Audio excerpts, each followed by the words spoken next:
I remember doing a live interview with Richard Nixon. This was when I was at ABC. It was many years later, and it was after Watergate.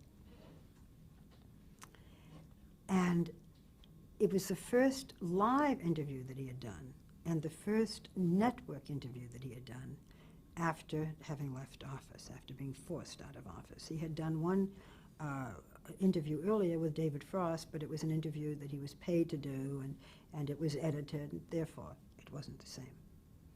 And I started out asking him foreign policy questions. What does he think about this, about that? And he was superb, because he always was in foreign policy.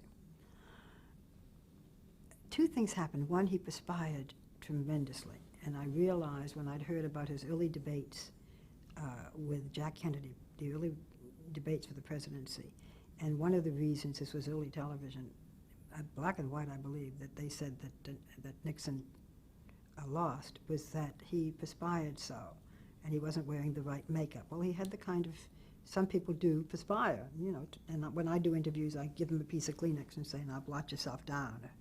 Okay. In the middle of that interview, I decided that I would then try to give him some questions that would have some humanity, because he had been so reviled. And so I asked him what it was that got him through all those difficult times. And he said, because I thought he'd say my wife or my faith, and he said, why do you have to ask me these questions, Barbara? Why don't you ask the serious things? And I said, well, Mr. Nixon, I think people really do want to know these things about you. Well, no, they're not. Let's get back to the important questions. So I started to look for my foreign policy questions again, and I couldn't find them.